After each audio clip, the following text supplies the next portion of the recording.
Welcome to সঙ্গী সাথী পাঠশালা। আজকে আমরা ক্যালকাটা ইউনিভার্সিটি বা কলকাতা বিশ্ববিদ্যালয়ের history honours suggestion 6 semester paper 13 নিয়ে আলোচনা করব। এখানে আমরা ফুল সাজেশনটি ইতিমধ্যে চ্যানেলে আপলোড করে দিয়েছি।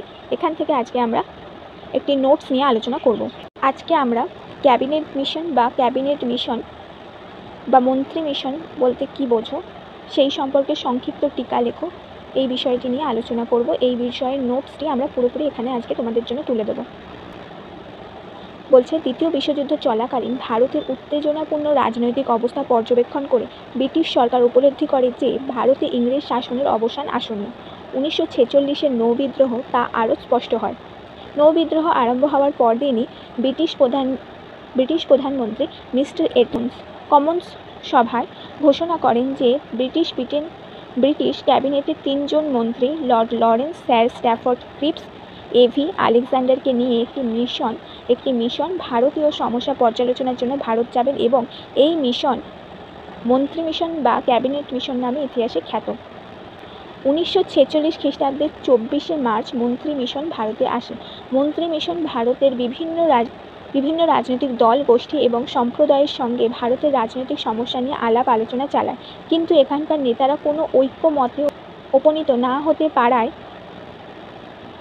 অবশেষে 16ই মে 1946 খ্রিস্টাব্দে মন্ত্রী মিশন তাদের নিজস্ব পরিকল্পনাগুলি পেশ করে বা প্রকাশ করে।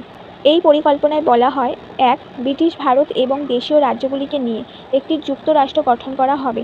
বৈদেশিক সম্পর্ক, দেশ রক্ষা, অর্থ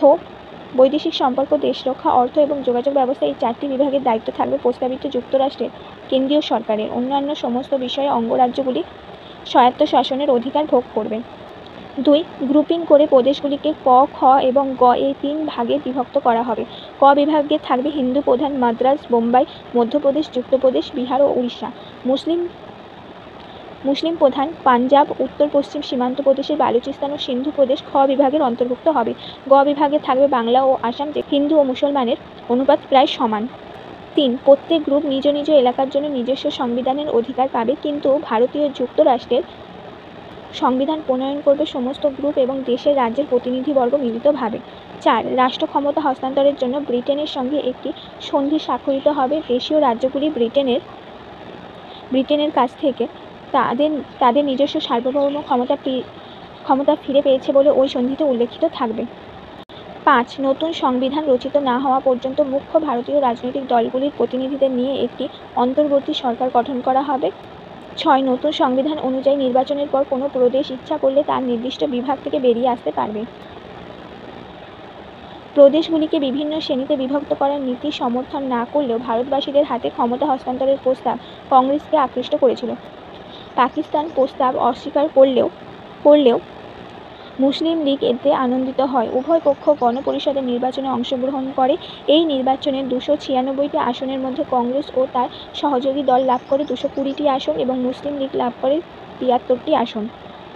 এই অবস্থায় কংগ্রেস ও লীগের পক্ষে একসঙ্গে কাজ করা অসম্ভব হয়ে পড়ে। এই সময় ব্রিটিশ প্রধানমন্ত্রী ঘোষণা করে, ভারতে যাই ঘটুক না কেন 1948 জুনের মধ্যে ইংরেজরা ভারত ত্যাগ করবে। এই সময়সীমার পর ব্রিটিশ সরকার ভারত শাসনের দায়িত্ব হাতে রাখবে না। ইতিমধ্যে সংবিধান সভা যদি কোনো সর্বসম্মত সর্বভারতীয় সরকার গঠন করতে ব্যর্থ হয়, তাহলে ব্রিটিশ ভারতের জন্য একটি কেন্দ্রীয় সরকার এবং প্রয়োজনে বর্তমান প্রাদেশিক সরকারগুলির হাতে যা সর্বাপেক্ষা যুক্তিসম্মত এবং যা ভারতবাসীর স্বার্থের পক্ষে কল্যাণকর এমন কোনো ক্ষমতা হস্তান্তর করবে। এটলির এই ঘোষণা আর কিছু করুক বা নাই করুক ভারতের মধ্যেকার সাম্প্রদায়িক শক্তিগুলিকে ভারত বিচ্ছিন্নতার দিকে ঠেলে দিতে উৎসাহিত করেছিল। এই ছিল তোমাদের ক্যাবিনেট মিশন বা মন্ত্রী মিশন সম্পর্কে সংক্ষিপ্ত টিকাটি, যা আমরা এখানে উল্লেখ করে দিলাম। অবশ্যই তোমরা চ্যানেলে ভিজিট করে তোমাদের বাকি যে সাবজেক্টগুলোর সাজেশন আমরা দিয়ে রেখেছি সেগুলো দেখে নেবে।